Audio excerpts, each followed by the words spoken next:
अच्छा बिस्मिल्लाहिर्रहमानिर्रहीम। आज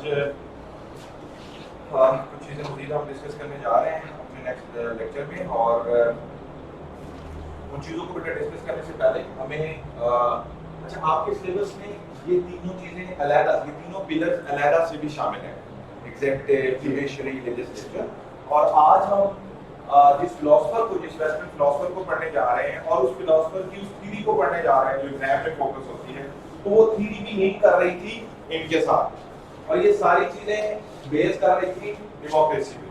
तो आज का जो बेटा आपका लेक्चर है वो हम पिलर्स को पढ़ेंगे, डेमोक्रेसी को पढ़ेंगे, और इसकी ये थ्योरी को पढ़ेंगे, और फिर इसको हम एग्जामिनेशन पॉइंट ऑफ व्यू से क्वेश्चंस के साथ जोड़ेंगे। जी तो इसका नाम क्या है बेटा? ये है मॉन्टेस्क्यू। मॉन्टेस्क्यू जी, ये वेस्टर्न फिलोसोफर है मॉन्टेस्क्यू। अच्छा जी, लेकिन अभी हम मॉन्टेस्क्यू की तरफ नहीं जा रहे और उनकी theory of separation of powers की तरफ नहीं जा रहे। पहले हम समझने जा रहे हैं कि एग्जेक्टिव क्या होती है, लेजिस्लेचर क्या होता है, जुडिशरी क्या होती है, क्योंकि अलहदा से भी ये हमारे सिलेबस में शामिल है। ठीक है जी, तो बेटा आप लिख सकते हैं एग्जेक्टिव की डेफिनेशन एक छोटी सी लिख लें, आपको समझ आ जाएगी जल्दी से। The part of government exercising authority, लिखने में स्पीड ऑलरेडी हम 15 मिनट ज़ाया कर चुके हैं। The part of government exercising authority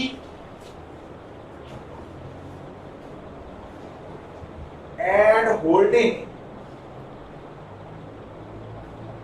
holding responsibility for the governance of a state.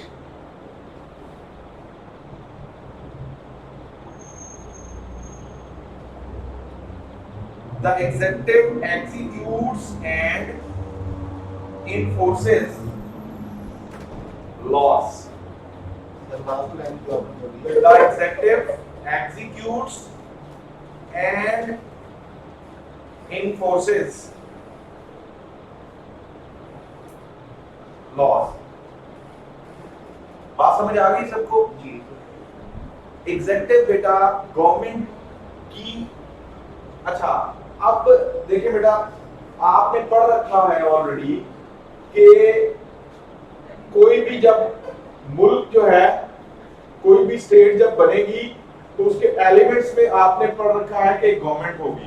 जी। अब ये गवर्नमेंट जो है इसके पास पावर होगी। अब ये पावर का जो फ्लो है, उस फ्लो को जब जमहूरी निजाम होगा, डेमोक्रेसी होगी, तो वहां पे उस फ्लो को इन तीन पिलर्स के दरमियान flow of power of government को डिस्ट्रीब्यूट कर दिया जाएगा। ठीक है जी, डिवाइड कर दिया जाएगा। तो जब आप डिवाइड करेंगे तो हम सबसे पहले इन तीन पिलर्स को समझने की कोशिश कर रहे हैं। तो उनमें हमने पहली यानी एग्जेक्टिव को पढ़ा है कि एग्जेक्टिव एक ऐसी अथॉरिटी है जो ये जिम्मेदारी रखती है कि मुल्क में गवर्नेंस कायम की जाए। ठीक है जी, अब गवर्नेंस कब कायम होगी? जब लॉ एंड ऑर्डर की सिचुएशन बेहतर होगी। अब लॉ एंड ऑर्डर की सिचुएशन कब बेहतर होगी? जब वो इन्फोर्समेंट करेगी लॉ। तो बेसिकली गवर्नमेंट बुनियादी तौर पे जो एग्जेक्टिव है वो बुनियादी तौर पे जो कॉन्स्टिट्यूशन है, जो लॉज हैं for the betterment of the state, वो उनको इन्फोर्स कर रही होती है। एग्जेक्टिव बुनियादी तौर पे ये काम कर रही होती है। ठीक हो गया जी। मुल्क की सूरत हाल को बेहतर करने के लिए वो अपनी लिमिट्स के हिसाब से काम कर रही होती है, जिसको हम एग्जेक्टिव कहते हैं। सादा लफ्जों में आपको मजीद क्लैरिटी हो जाएगी बेटा, एग्जेक्टिव दो तरह की होती है, इसकी दो बड़ी टाइप्स हैं एग्जेक्टिव की, वो आप लिख लें, आपको कॉन्सेप्ट क्लियर हो जाएगा। एक है पॉलिटिकल एग्जेक्टिव पॉलिटिकल एग्जीक्यूटिव और दूसरी बेटा है परमानेंट एग्जीक्यूटिव।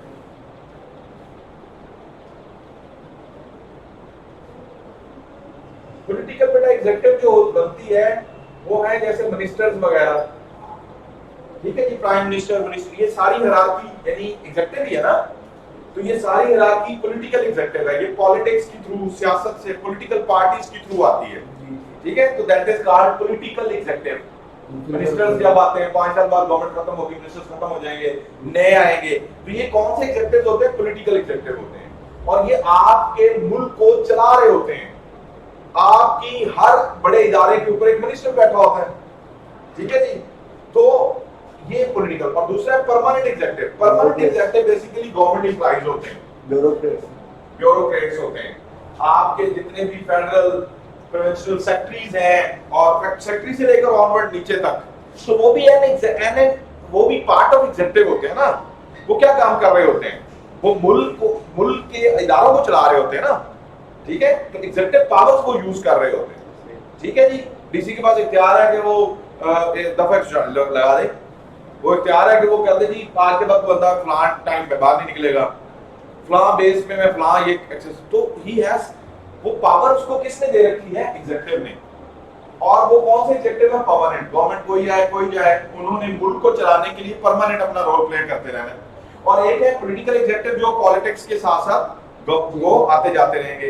तो इन दोनों को मिलाएं तो ये एग्जीक्यूटिव बनता है। और एग्जीक्यूटिव का बुनियादी काम क्या है? मुल्क के हालात को बेहतर करना, मुल्क में हार्मनी लाना, मुल्क की डेवलपमेंट करना, मुल्क में लॉ एंड ऑर्डर को बेहतर करना।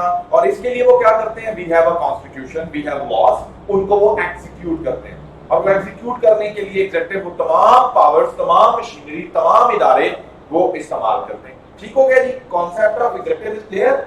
Okay. Next one is legislature. Legislature जिसको आपके मुल्क में पार्लियामेंट कहते हैं, ठीक है जी। तो लेजिस्लेचर जो है इसका बुनियादी काम क्या होता है? द ब्रांच ऑफ गवर्नमेंट, ये भी गवर्नमेंट की ब्रांच है, ये भी गवर्नमेंट, ये सारी गवर्नमेंट है ना मिलके। हम क्या, अच्छा, जब आपने elements of powers government state पढ़े थे तो हम कहते थे there will be a ruling authority, या गवर्नमेंट होगी। तो सवाल ये था, एक स्टूडेंट ने शायद किया भी था कि गवर्नमेंट क्या है? तो गवर्नमेंट बेटा ये सब है, ये सब गवर्नमेंट है, ठीक है जी, मिल के ये सारी उसकी ब्रांचेस है। हर ब्रांच गवर्नमेंट का रोल प्ले कर रही है। सो ये ब्रांच हमने समझ ली क्या है, ठीक है जी। अब इस ब्रांच की तरफ हम आते हैं, लेजिस्लेचर की तरफ। The branch of government that interprets the laws, sorry ये तो मैं जुडिशरी की बात कर रहा हूं, चलिए लिख लें, आप जुडिशरी में ये लिख लें sir, which makes the laws legislature में आ जी, जाएगा। बिल्कुल। लॉ मेकिंग अथॉरिटी, लेजिस्लेचर के लिए लॉ मेकिंग अथॉरिटी यानी कानून साजी। देखें, हमने कहा कि अगर मुल्क में लॉ एंड ऑर्डर या कोई भी मसला बनता है उसके लिए कानून साजी करना पड़ेगी और कानून इन्फोर्स करेगी एग्जीक्यूटिव। लेकिन वो कानून इन्फोर्स करेगी, वो कानून कहां से आएगा? लेजिस्लेचर बनाएगी, आपकी पार्लियामेंट बनाएगी, आपकी नेशनल असेंबली और सेनेट में डिबेट होगी उसके ऊपर, प्रेसिडेंट उसको साइन करेगा, वो कानून बन जाएगा, आपकी कॉन्स्टिट्यूशन का हिस्सा बन जाएगा। तो लेजिस्लेचर बेसिकली क्या है? Law making authority. लेजिस्लेचर क्या है? Is a branch of government and law making authority, ठीक है जी। तो यहां से ये है। और जुडिशरी क्या है? जुडिशरी आपके उन लॉज को इंटरप्रेट करती है। The branch of government, this is also the branch of government that interprets the laws, जो लॉज को इंटरप्रेट करती है। It has court system, you know that judiciary का अपना एक पूरा मैकेनिज्म है जिसके थ्रू वो ये करती है। ठीक हो गया जी। सो ये तीनों ब्रांचेस जो हैं वो मिलकर काम करती हैं। अच्छा, लेजिस्लेचर में कुछ चीजें आपके ऐसे राइटिंग के लिए, पाकिस्तान अफेयर्स के लिए, जनरल नॉलेज के लिए बहुत जरूरी है, वो थोड़ी सी लिख लें आप। 2-4 मुल्कों का मैं लेजिस्लेचर का जो है वो कॉन्सेप्ट आपको दे देता हूँ जी। अच्छा, लेजिस्लेचर जो है ये बेटा बायकैमरल भी होती है और यूनिकैमरल भी होती है। शायद हम इसको इस तरह से पढ़ भी चुके हैं, बायकैमरल एंड यूनिकैमरल। बायकैमरल जो होती है उसमें बेसिकली दो यूनिट काम कर रहे होते हैं, लाइक इन पाकिस्तान, लाइक हमारा नेशनल असेंबली भी है और सेनेट भी है। और जहां पे बायकैमरल लेजिस्लेचर होती है वहां पे एक ही यूनिट होता है। ठीक हो गया जी। यूनिकैमरल में यूनि होता है और बाय में 2 यूनिट्स होते हैं। ठीक हो गया। लाइक हमने कल पढ़ा इसको बल्कि हमने एक सेंस में ड्रॉबैक में भी लेके गए कि हमारे प्रोविंशियल लेवल के ऊपर हमारा जो लेजिस्लेचर है वो यूनिकैमरल है और फेडरल लेवल के ऊपर हमारा जो लेजिस्लेचर है वो बाइकैमरल है। तो बाइ और यूनि का कॉन्सेप्ट क्लियर हो गया। अच्छा जी, अब इसको हम थोड़ा सा पाकिस्तान का, जैसे मैंने आपको बताया कि हमारा जो है असल जो नाम है कॉन्स्टिट्यूशन के मुताबिक लेजिस्लेचर का, वो नाम है मजलिस शुरा। ठीक है जी, मजलिस शुरा और बाइकैमरल है। और बाइकैमरल में हमारा एक हाउस का नाम है नेशनल असेंबली जो लोअर हाउस है और दूसरे हाउस का नाम है सेनेट जो कि अपर हाउस है। ठीक हो गया। ये आपको लेजिस्लेचर, ये क्या है, ये लेजिस्लेचर है। जब हम नेशनल असेंबली की बात कर रहे थे, सेनेट की बात कर रहे थे, तो बेसिकली हम लेजिस्लेचर की बात कर रहे थे। ठीक हो गया जी।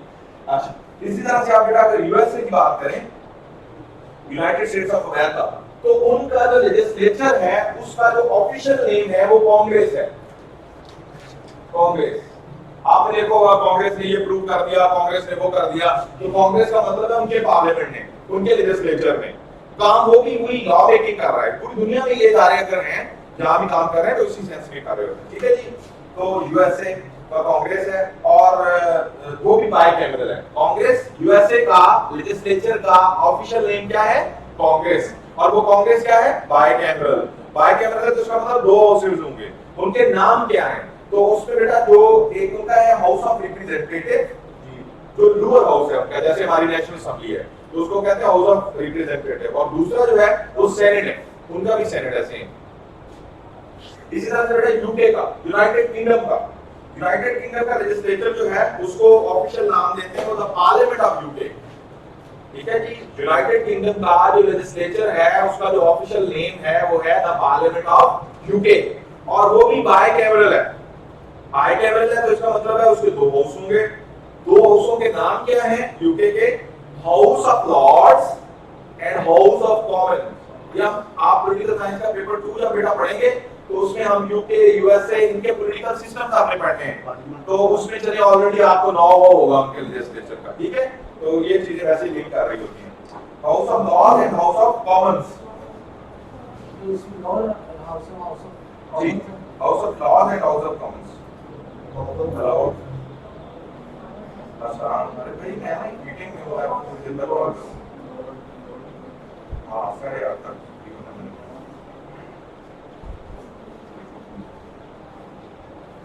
अच्छा जी, नेक्स्ट है बेटा इंडिया। इंडिया का जो पार्लियामेंट है उसका ऑफिशियल नेम है द पार्लियामेंट ऑफ इंडिया। ठीक है जी, पार्लियामेंट ऑफ इंडिया, और पार्लियामेंट ऑफ इंडिया जो है वो बाइकैमरल है, वो भी बाइकैमरल है, और उसका जो लोअर हाउस है उसका नाम है राज्यसभा और जो अपर हाउस है उसका नाम है लोकसभा। आपने सुना होगा राज्यसभा, जी, RAJYA राज्यसभा और LOK लोकसभा। इसके बाद बेटा चाइना के लेजिस्लेचर की अगर बात करें तो चाइना के बेटा राज्यसभा लोकसभा, लोअर है राज्यसभा, अपर है लोक। पहले लोअर के बताऊंगा ना फिर अपर का बताऊंगा। चाइना की अगर हम बात करें तो चाइना का जो लेजिस्लेचर है वो यूनिकैमरल है, और इसका मतलब उसका एक ही हाउस होगा। उसका नाम है the National People's Congress. National People's Congress, उसको वो एनपीसी कहते हैं नॉर्मली, एनपीसी, नेशनल पीपल्स, तो यूनिकैमरल। ठीक हो गया। ये मैंने आपको वैसे फॉर योर जनरल नॉलेज दिया है, और आगे जाके पेपर 2 में हमने पॉलिटिकल सिस्टम्स पढ़ने भी हैं स्टेट के, तो आपको क्लियर हो जाएगा लेजिस्लेचर में इनका क्या सीन है। ठीक हो गया। नेक्स्ट जुडिशरी की बात बेटा हम कर चुके। ठीक हो गया। अच्छा, ईरान का भी लिख लें। ईरान का जो है वो मजलिस शुराए इस्लामी है उसका नाम। ईरान का जो लेजिस्लेचर है उसका नाम है मजलिस शुराए इस्लामी, और वो यूनिकैमरल। यूनिकैमरल है तो एक ही होगा, तो एक ही उसका नाम है। ठीक हो गया जी।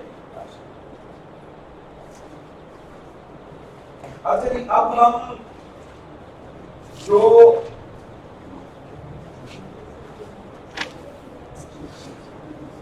हम जब मॉन्टेस्क्यू को एज अ फिलोसोफर पढ़ने जा रहे हैं तो इनको जरा एज अ फिलोसोफर हम बाद में देख लेते हैं, पहले इनके काम पे बात कर लेते हैं जो पेपर में आया हुआ है। ठीक है जी।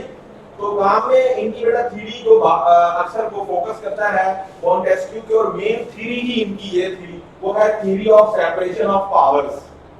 तो ये वही बात करते हैं जो कल आपने 18th अमेंडमेंट में पढ़ी। भाई जब आप पावर्स को डिवाइड कर देंगे प्रॉपरली तो झगड़े नहीं होंगे, कॉन्फ्लिक्ट्स नहीं आएंगे, क्लैशेस नहीं आएंगे और कोई किसी को ओवरफ्लो नहीं करेगा। ठीक है, तो इन्होंने theory of separation of power में बेसिकली यही बात की है कि ये जो तीन पिलर्स हैं इनके दरमियान जो पावर्स हैं वो इक्वल रहनी चाहिए, उनके ऊपर एक चेक एंड बैलेंस होना चाहिए, चेक एंड बैलेंस, और उस चेक एंड बैलेंस की वजह से इनकी पावर इक्वल रहनी चाहिए। और वो कहते हैं, मॉन्टेस्क्यू कहता है कि अगर इनकी जो पावर है वो इक्वल नहीं होगी तो क्या होगा कि इसमें से किसी भी हेड का, किसी भी पार्ट का जो हेड है वो टायरेंट बन जाएगा। वो टायरेंट, TYRANT, कल हमने टायरनी का कॉन्सेप्ट और ऑलिगॉर्की का कॉन्सेप्ट समझा। वो टायरेंट मीन कि वो जलाल बन जाएगा, मतलब पावर भी उसके पास इतनी होगी कि वो तो फिर कुछ भी कर सकेगा, वो अब्यूज ऑफ पावर कर सकता है। ठीक है, तो इसलिए आपने इनकी पावर्स को बैलेंस्ड रखना है, इन तीन इदारों की, इन तीन पिलर्स की पावर्स को बैलेंस रखना है। ये रिकमेंड करते हैं मॉन्टेस्क्यू अपनी theory of separation of power में। चेक एंड बैलेंस होना चाहिए या कि पावर्स डिवाइडेड होंगी और उसमें बैलेंस होगा, और वो balance ultimate through check and balance ही होगा। जब एक, मैं आपको बता दूं, जब एक कोई काम करेगा तो दूसरा उसके ऊपर नजर रख सकेगा। जैसे गवर्नमेंट को डिसीजन लेती है, सुप्रीम कोर्ट सो मोटो ले लेती है, ठीक हो गया।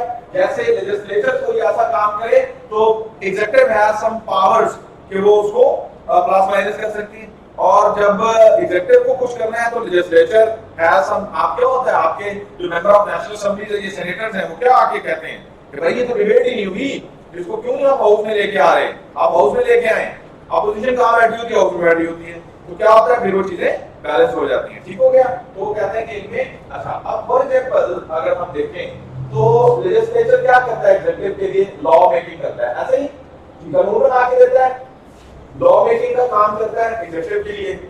ठीक है, तो एग्जीक्यूटिव जो है वो लेजिस्लेचर के लिए क्या करता है, इन लॉज की अप्रूवल करता है। ठीक हो गया, और अप्रूवल के अलावा जो लेजिस्लेचर के लिए कुछ रिकमेंडेशंस भी कर देता है। आपने देखा 18th अमेंडमेंट, तो बेसिकली वो आइडिया अल्टीमेट प्रेसिडेंट का था उस टाइम के। ठीक है, और उस आइडिया को लेकर के फिर लेजिस्लेचर में लाया गया, रिकमेंडेड था ना, तो इसका मतलब है ये दोनों एक दूसरे पे डिपेंडेंट है। ठीक है, इसको आपको बार बार लेजिस्लेचर में आना पड़ता है, इससे दिमाग में रखना पड़ता है एग्जीक्यूटिव को। ठीक है, और executive needs legislature, legislature needs executive, तो ये आपस में लिंक है। In the same way judiciary की अगर बात करते हैं, जुडिशरी में जजेस की अपॉइंटमेंट्स कौन करता है, ठीक हो गया। जबकि दूसरी तरफ जुडिशरी जो है वो एग्जीक्यूटिव पे पूरा चेक एंड बैलेंस रखे हुए रखती है, रख सकती है। ठीक हो गया, तो एक बैलेंस रखा हुआ है। ठीक है, इन द सेम वे हम लेजिस्लेचर और जुडिशरी की बात करें, जुडिशरी ने नो डाउट डिसीजंस देने हैं, लेकिन डिसीजंस देने के लिए कॉन्स्टिट्यूशन की इंटरप्रिटेशन करनी है ना, कानून को खुद कॉन्स्टिट्यूशन की इंटरप्रिटेशन करनी है ना, तो वो कॉन्स्टिट्यूशन कहां से आएगा, लेजिस्लेचर से। ठीक हो गया, और इन द सेम वे जो है अगर कोई ऐसा लेजिस्लेचर का मेंबर अगर वो कोई इलीगल काम करता है तो judiciary has the right to take action. ठीक है, अगर लेजिस्लेचर में कोई ऐसा काम होता है तो judiciary has the right to. ठीक हो गया, तो ये क्या है, और लेजिस्लेचर के या एग्जीक्यूटिव को ऐसा काम करता है तो अगेन आपने कहा कि आर्टिकल 6 में ये होगा, अब ये नहीं होगा, ये कौन कह रहे थे, लेजिस्लेचर वाले काम कर रहे थे उस पे। लेकिन अगर वो ऐसा हुआ तो कौन एक्शन लेगा, जुडिशरी एक्शन लेगी। सो आपने देखा कि किस तरह से ये इदारे आपस में जुड़े हुए हैं, और किस तरह से इनकी पावर्स डिवाइडेड है, और किस तरह से इनकी कुछ ना कुछ लिमिट्स हैं, और किस तरह से ये एक दूसरे पे डिपेंडेंट है। सो मॉन्टेस्क्यू जो है वो कहते हैं कि इदारों की पावर्स जो है इनको इनमें चेक एंड बैलेंस होगा, इनमें सेपरेशन होगी, और इनको इक्वल रखना है ताकि आपके ये तीनों पिलर्स जो हैं वो प्रॉपर्ली काम कर सकें, एक दूसरे पे नजर रखे हुए हों, एक दूसरे से जुड़े हुए हों, ताकि आपकी स्टेट जो है वो बेहतर तरीके से। क्लियर हो गया जी। अब मॉन्टेस्क्यू का थोड़ा सा तारुफ बेटा लिख लें, फ्रेंच फिलोसोफर थे, जल्दी से लिखना है, स्पीडी, आपकी पेंसिल बहुत स्पीड से चलनी चाहिए। फ्रेंच फिलोसोफर थे मॉन्टेस्क्यू, फ्रांस के अंदर ये जुरिस्ट रहे थे, फ्रांस में मोंटेस्क्यू, वो फिलोसोफर जो वेस्टर्न फिलोसोफर आप पढ़ने जा रहे हैं, हमारे सिलेबस में शामिल है, ये फ्रांस में जुरिस्ट थे, जज थे, हिस्टोरियन भी थे, हिस्ट्री लिखी है इन्होंने, और पॉलिटिकली चूंकि ये थॉट्स भी दिए हैं इन्होंने, बेसिकली वो कानून साज था, कानूनदान था, लेकिन चूंकि ये कैसी उन्होंने थ्योरी दे दी है जिसमें पॉलिटिक्स, पॉलिटिकल एस्पेक्ट इन्वॉल्व हो गया, तो आप इन्हें पॉलिटिकल फिलोसोफर भी कह सकते हैं। और इनकी जो theory of separation of power है वो आज भी एग्जिस्ट करती है। आज आप किसी एक कंपोनेंट को, किसी एक पिलर को फुल पावर दे के देख लें, आपको बुला के पता जाएगा। आप इसको पावर दे के देख लें, इधर दे के देख लें, इधर नई कोई चीज बन जाएगी, ठीक है ना। तो ये आज भी एग्जिस्ट, वो के अभी जो मॉडर्न इरा है उसमें कहा जाता है कि इस theory of separation of power पे मजीद कुछ काम करने की जरूरत है, अमेंडमेंट्स और रिकमेंडेशंस की जरूरत है, लेकिन जो बेसिक थ्योरी है वो अभी सर्वाइव आज भी कर रही है। अच्छा जी, मोंटेस्क्यू जो है वो जनवरी 1889 18 जनवरी 1689 17वीं सदी में पैदा हुए फ्रांस में। इनकी डेथ हुई है फरवरी 10 1755, 18वीं सदी में, 18वीं सदी की मिड में इनकी डेथ हुई है 1755। इनकी जो और बुक्स थी जो बड़ी मशहूर है, तो उनमें एक बुक है The Spirit of Laws. The Spirit of Laws इनकी बहुत मशहूर बुक है, ये ऑब्जेक्टिव के पॉइंट ऑफ व्यू से। और इन्होंने प्रिजन लेटर्स भी हैं इनके कुछ, एक बुक है prison letters.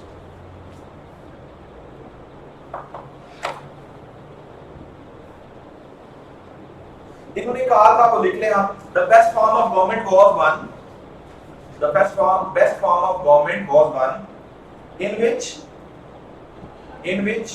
the legislature, comma, executive and judicial powers were separate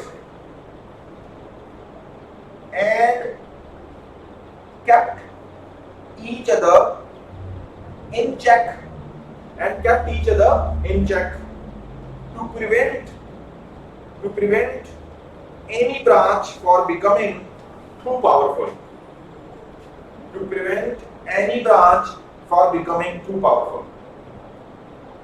मैं दोबारा जल्दी से बोल देता हूँ। The best form of government was one in which the legislature, executive and judicial powers were separate, separation of power, theory of separation of power, and kept each other in check to prevent any branch for becoming too. Her pillar दूसरे के ऊपर एक check भी रखता है, powers limited होती हैं, divided हैं, इसलिए कि कोई भी इनमें से बहुत पावरफुल ना बन जाए, क्योंकि अगर वो बहुत पावरफुल होगा तो वो चल के मसले मसाइल पैदा करेगा। ठीक हो गया जी? ब्रांच जी, फॉर बिकमिंग टू पावरफुल। अच्छा, वो कहते हैं कि जी, और इसमें पॉइंट लिख लें, Montesquieu wants through his theory of separation of power that this power should be equally distributed, this power should be equally distributed among these three pillars of states in democratic state.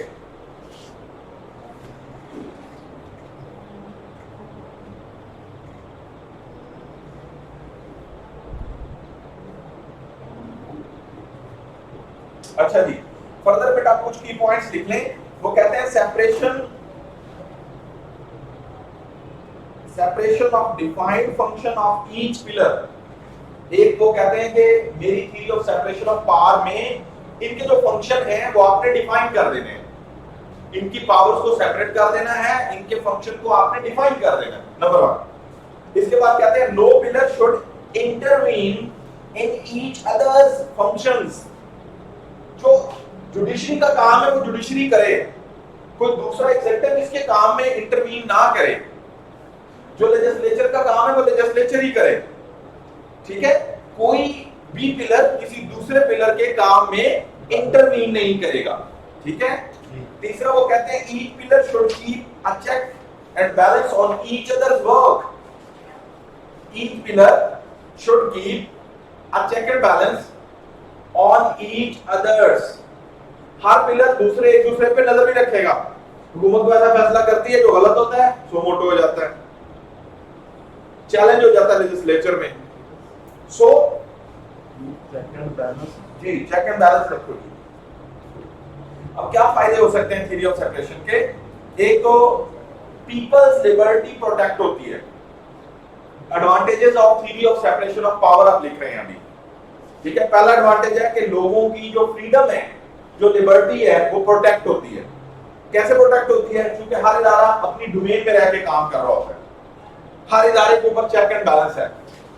इसका मतलब है कोई इदारा भी अपनी limit से आगे नहीं जाएगा। तो people's freedom and liberty is to be protected because of, ये एक फायदा है। सेकंड बेटा, increase efficiency of government. Second फायदा इस थ्योरी का, increase in efficiency of government. Inefficiency, efficiency बेटा, एफिशिएंसी हुकूमत की जो कारकर्दगी है उसमें बेहतरी आएगी ना, क्योंकि कोई किसी के काम में मुदाखलत नहीं कर रहा, मामला सारे ऑटोनॉमी दे दी गई, हर इदारा अपना काम कर रहा है और दूसरा इदारा उस पर नजर भी रखे हुए है। जी नेक्स्ट बेटा, वो बात आप ऑलरेडी कर चुके हैं कि check and balance prevents every pillar to become tyrant. कोई भी पिलर टायरेंट नहीं बन सकता, टायरनी नहीं आएगी, बिकॉज चेक एंड बैलेंस है, बिकॉज हर पिलर दूसरे पिलर पे डिपेंडेंट है, बिकॉज सेपरेशन ऑफ पावर कर दी गई है।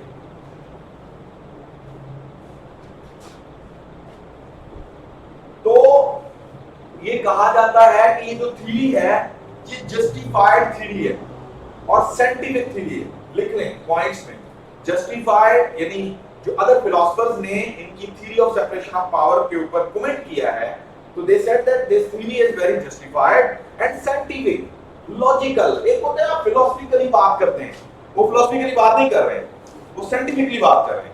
आप किसी को ज्यादा पावर देके देख लें, आप किसी का चेक एंड बैलेंस रिमूव करके देख लें, टाइम नहीं आएगी। 2 + 2 = 4 वाली बात कर रहे हैं, साइंटिफिक अप्रोच दे रहे हैं। अच्छा जी, इसके कुछ डिसएडवांटेजेस भी हैं इस थ्योरी के, डिसएडवांटेजेस को जरा देख लें। पहला डिसएडवांटेज है कि absolute separation of power is not possible. आप कह रहे हैं कि पावर की सेपरेशन कर दें मुकम्मल तौर पे, लेकिन ये एब्सोल्यूट सेपरेशन ऑफ पावर मुमकिन नहीं है। क्यों मुमकिन नहीं है? हर इदारा दूसरे इदारे पर डिपेंडेंट कर रहा है, डिपेंडेंसी है ना। तो आप किस तरह से, मतलब जजेस, आपने देखा होगा पॉलिटिकल पार्टीज के थ्रू जजेस जब नॉमिनेशंस होती हैं, उनकी लॉयल्टीज ये वो, in the same way legislature में जो लोग बैठे हुए हैं वो एग्जीक्यूटिव में जो हेड कर रहे हैं, तो वो पार्टी अपनी पार्टी को, ठीक है, इसलिए बाद में कानून साजी में भी वर्दी शर्ती चल जाती है जो एग्जीक्यूटिव की। सो वो कहते हैं कि ये जो absolutely thoroughly separation of power है, ये शायद उस तरह से पॉसिबल नहीं है। One thing. Secondly, element of coordination will be missed. जब आपने चेक एंड बैलेंस रख दिया है, वो उसको देख रहा है, वो उसको देख रहा है, तो जो कोऑर्डिनेशन का लेवल होना चाहिए, आपने देखा है कि जुडिशरी की वजह से गवर्नमेंट्स गई हैं, आपने देखा कि जुडिशरी की वजह से मार्शल लॉज आए हैं, आपने देखा है कि लेजिस्लेचर खत्म 58(2)B आपने कल बड़ी डिटेल में पढ़ा। तो 58(2)B क्या करता था? एग्जीक्यूटिव ब्रांच के लेजिस्लेचर को खत्म कर देता था ना, उसकी वजह से मसले हुए हैं। तो उसको खत्म करने के लिए अमेंडमेंट्स किसने अप्रूव की? फिर लेजिस्लेचर ने। सो इनकी जो दरमियान जो रिलेशनिंग है वो इफेक्टिव होती रहती है, तो उस वजह से इनकी कोऑर्डिनेशन भी डिस्टर्ब होती रहती है। इसका हेड, इसका हेड, इसका हेड, ये बड़ा मैटर कर रहे होते हैं, ठीक है जी। तो इसको ये भी एक उसके ड्रॉबैक में। तो लिहाजा आप कंक्लूजन में रिकमेंडेशन दे सकते हैं कि this theory is a scientific theory, is a best theory, is a recommended theory, but more modification are required in this theory. इसमें मजीद कुछ स्पेसिफिकेशंस करने की जरूरत है, इसको मजीद फर्निश करने की जरूरत है। उसमें कुछ ड्रॉबैक्स हैं। अगर इसका पूरी थ्योरी 20 नंबर की आ जाती है तो आप इसको डिटेल में ले जाने के लिए ये चीजें मेंशन कर सकते हैं। जुडिशरी की सिलेक्शन में पर्सन लागू और वो अपोजिशन और रूलिंग पार्टी दोनों मिलके करेंगे। हां, कोई बात है कि उसमें फर्दर रिकमेंडेशंस की जरूरत है। अच्छा, ये थ्योरी जो है वो बेटा 18th सेंचुरी में, you know that 18th century में ओरिजिनेट हुई। अच्छा जी, 3 मॉन्टेस्क्यू ने फर्दर 3 प्रिंसिपल्स भी दिए थे गवर्नमेंट के लिए। ये आप theory of separation of power आपने पढ़ ली, एग्जीक्यूटिव, लेजिस्लेचर, जुडिशरी को आपने पढ़ लिया। अब कौन इसको क्योंकि आप पढ़ रहे हैं तो उनकी एक और इंपॉर्टेंट चीज है, क्योंकि उसको हम एज अ फिलोसोफर भी पढ़ रहे हैं, तो उन्होंने फॉर्म ऑफ गवर्नमेंट के लिए 3 फॉर्म ऑफ गवर्नमेंट रिकमेंड की थी। बेसिकली जो मॉन्टेस्क्यू थे, आप देख सकते हैं कि ये थॉमस हॉब्स और एरिस्टोटल जो है उनसे इन्फ्लुएंस थे। ये इन्फ्लुएंस थे थॉमस हॉब्स से और एरिस्टोटल से। अब आपको पता है कि थॉमस हॉब और एरिस्टोटल दोनों डेमोक्रेसी को अच्छा नहीं कहते थे, आपने पढ़ रखा है। थॉमस एरिस्टोटल भी बिल्कुल, जो कि एथेंस के अंदर जो कुछ हुआ, और थॉमस हॉब्स को भी आपने पढ़ा है कि उन्होंने कहा मोनार्की और प्लस फ्रीडम ला के, लिबर्टी प्लस, ज्यादा उसी की बेस के ऊपर आगे मार्क्सिज्म आया, ये सारा इसको हमने डिस्कस किया हुआ था। सो लिहाजा इस बुनियाद के ऊपर इन्होंने जो प्रिंसिपल ऑफ गवर्नमेंट दिए हैं, तो उसमें मोनार्की को इन्होंने भी रिफाइन किया, मोनार्की को, ठीक है जी। और मोनार्की की ही दूसरी शक्ल एरिस्टोक्रेसी है या डेस्पोटिज्म है। डेस्पोटिज्म, मोनार्की जी, मोनार्की, जो कि थॉम हॉब्स से ये इन्फ्लुएंस थे, ज्यादा इन्होंने मोनार्की को रिफाइन किया। और मोनार्की ही की एक शक्ल एरिस्टोक्रेसी है या डेस्पोटिज्म है, DESPOTI, ये भी फॉर्म ऑफ गवर्नमेंट है, ऑलमोस्ट कोई वाला मोनार्की वाला स्टाइल है। अब मोनार्की जो है ये बेटा अलग से आपके सिलेबस में भी शामिल है, तो लिहाजा मोनार्की के ऊपर थोड़ा सा आप देख लें। मोनार्क हेड ऑफ स्टेट होता है। सर ये आपने तीन चीजें लिखवानी थी, एक मोनार्की है, एक ऑटोक्रेसी, एक डेस्पोटिज्म। सर ऑटोक्रेसी या अरिस्टोक्रेसी है बेटा ये sorry, autocracy is also the other name of aristocracy, एक ही बात है।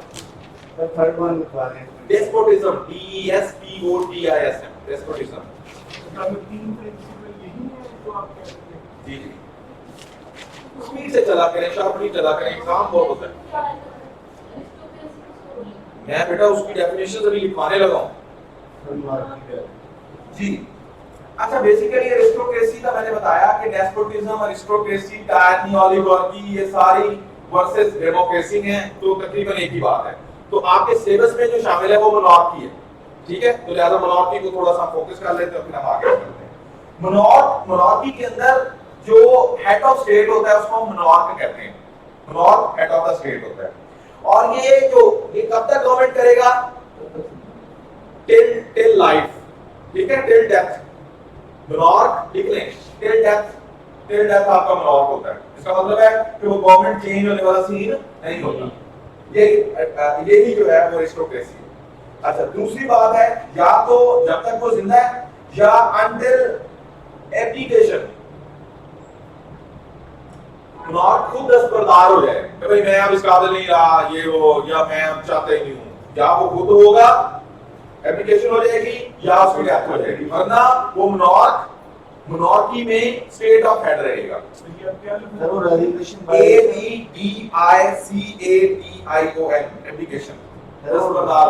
रेजिग्नेशन जो सर वो देगा वो बाय इटसेल्फ हो गई, और फिर नहीं, आप बाय फोर्स तो बिल्कुल नहीं ना। वो राय तो ये है कि खुद दस्तबरदारी का मतलब क्या होता है कि आप खुद दस्तबरदार करेंगे ना, दस्तबरदारी करवाई तो नहीं जाती, ठीक है, कॉन्सेप्ट। अच्छा, तो बेटा जो रूल कर रहा होगा मोनार्क, वो किंग या क्वीन हो सकती है, और इसकी मोनार्की की बेस्ट एग्जांपल आपके सामने यूनाइटेड किंगडम, ठीक हो गया जी, जहां पे अभी भी कहा जाता है to some extent constitutional monarchy चल रही है, क्वीन अभी भी एग्जिस्ट करती है आपके साथ, ठीक है जी। सो मोनार्की बेटा इसकी टाइप्स की अगर हम बात करें तो एक टाइप है absolute monarchy.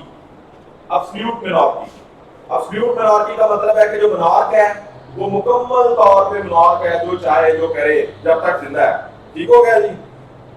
This is called absolute monarchy. Second is constitutional monarchy. Second type इसकी है कॉन्स्टिट्यूशनल मोनार्की। कॉन्स्टिट्यूशनल मोनार्की में जो मोनार्क होता है वो उसकी पावर्स को लिमिट कर देता है constitution. Monarch's powers are limited by constitution in constitutional monarchy. UK में ऐसे ही है जी। एंड थर्ड वन बेटा उसको हम कहते हैं कॉमनवेल्थ रीम्स। Commonwealth realms. अब कॉमनवेल्थ रेलम्स में क्या होता है बेसिकली, एक ग्रुप ऑफ नॉर्ड्स होते हैं, जैसे ओलिगार्की में ग्रुप ऑफ पीपल मिलके गवर्नमेंट बना, तो group of monarchs, not a single family, group of monarchs मिलके अपनी गवर्नमेंट बना लेते हैं। और फोर्थ वन बेटा सब नेशनल मोनार्की। सब नेशनल मोनार्की। सब नेशनल मोनार्की में बेसिकली क्या होता है, जब आपको यूनाइटेड किंगडम रूल कर रहा था सब कॉन्टिनेंट को, तो यहाँ पे जो आपके सब कॉन्टिनेंट में जो उनका हेड बैठता था, ठीक है, तो मोनार्की लगी हुई थी ना, उसकी मर्जी चल रही थी, उसकी तो गवर्नमेंट थोड़ी चेंज हो रही थी, कोई डेमोक्रेसी थोड़ी थी, तो वो सब नेशनल मोनार्की थी। मींस टू से कि उनके हम नेशन तो नहीं थे, लेकिन वो हमें कॉलोनाइज किए हुए थे, तो this form of card is सब नेशनल मोनार्की। सो मोनार्की क्या होती है, कौन सा कॉन्सेप्ट है, और इसकी टाइप्स आपने पढ़ी, absolute monarchy, constitutional monarchy, major यही दो हैं, और बाकी जो है सब नेशनल मोनार्की भी एक। सर ये सब नेशनल रूसी मोनार्की जिसको आप कह सकते हैं। सर सब नेशनल को रिपीट करते हैं। बेटा यूके जब हमें रूल कर रहा था, तो यहाँ पे हमारे यहाँ उनका एक हेड बैठता था ना जी, ठीक है, तो वो उस टाइम यहाँ पे हमारे को मोनार्की लगी हुई थी ना, चूंकि वो खुद मोनार्क, तो उस टाइम क्या कर रही, कौन सी मोनार्की चल रही थी, सब नेशनल, बिकॉज़ हम डायरेक्टली नेशन तो नहीं चलते, ठीक है, दिस इज कॉल्ड सब नेशनल मोनार्की। क्लियर हो गया जी। बेटा सीएसएस 2020 में क्वेश्चन नंबर 3 आया, जल्दी से लिख लें। Examine Montesquieu's theory of separation of powers। Montesquieu की theory of separation of power को एग्जामिन करें। CSS 2020 में बेटा ये क्वेश्चन आया है, और ये क्वेश्चन नंबर 3 था, क्वेश्चन नंबर 3 था जी। द्वारा examine Montesquieu theory of separation of powers। Examine का मतलब क्या होता है, critically analysis, overview, describe, elaborate जी। और इसमें बेटा एक स्टेटमेंट उन्होंने और की, वो थी why has been या Montesquieu has been called Aristotle of 18th century। एक एरिस्टोटल तो वो थे जो प्लेटो के शागिर्द थे, फेलो थे, और वो कहते हैं कि चूंकि आपने देखा कि Montesquieu बेसिकली 18वीं सदी का फिलोसोफर था फ्रांस का, तो वो कहते हैं कि कहा जाता है कि एरिस्टोटल जो है 18वीं सदी के Montesquieu एरिस्टोटल है। एक एरिस्टोटल जो चले गए, और मैंने आपको पहले बताया कि एरिस्टोटल की जो थीरीज थी, जो स्कूल ऑफ थॉट था, उसको ये फॉलो और लाइक करते थे, उससे इन्फ्लुएंस थे, तो इस वजह से इनको 18वीं सदी का एरिस्टोटल कहा जाता था। और उसकी बेस्ट एग्जांपल, जिस तरह से एरिस्टोटल डेमोक्रेसी को लाइक नहीं करता था, आज हम डेमोक्रेसी में एरिस्टोटल के उस प्रोस्पेक्ट को भी देखने जा रहे हैं, तो इन द सेम वे ये भी लाइक नहीं करता था, और इसीलिए इसने जो रिकमेंडेशंस दी, तो उसमें मोनार्की की फॉर्म ऑफ गवर्नमेंट को रिकमेंड कर रहे थे।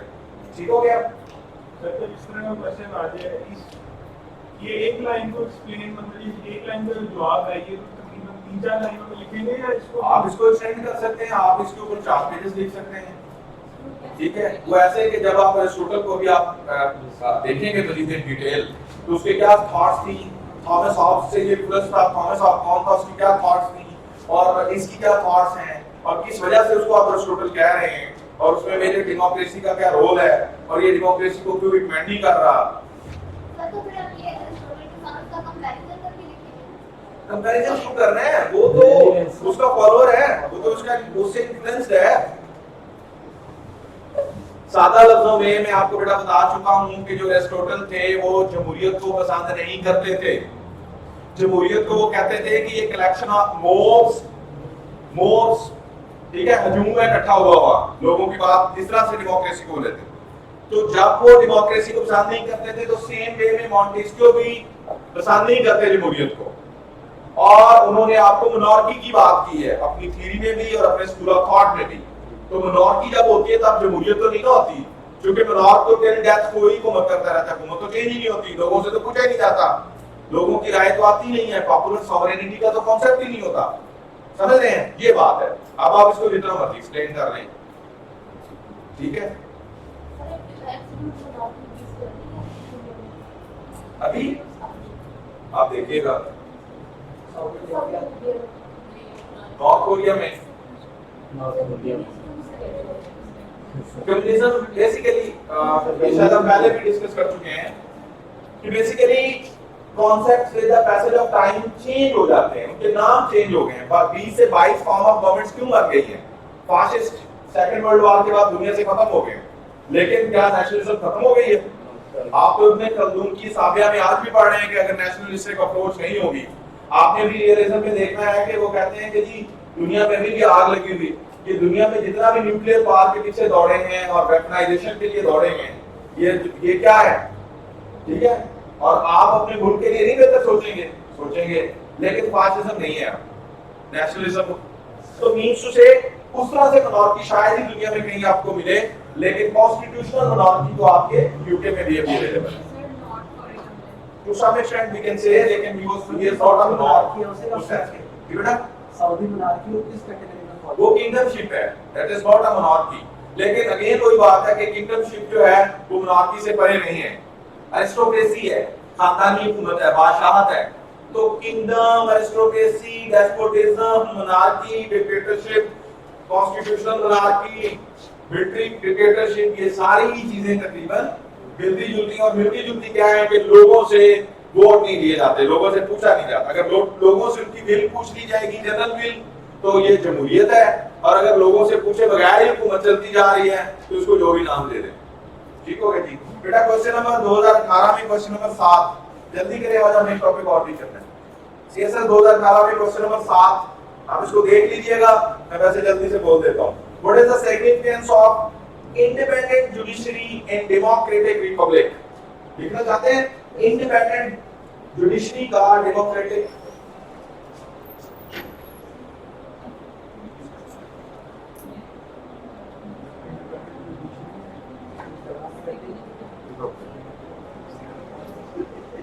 बेटा। संडे वाले दिन अगर हम 2 लेक्चर्स रखते हैं पॉलिटिकल साइंस के, घर जाना होता ये ना करें। नहीं सर, एक्चुअली मैं ये चाह रहा था ये जो टाइम लिमिट्स हैं,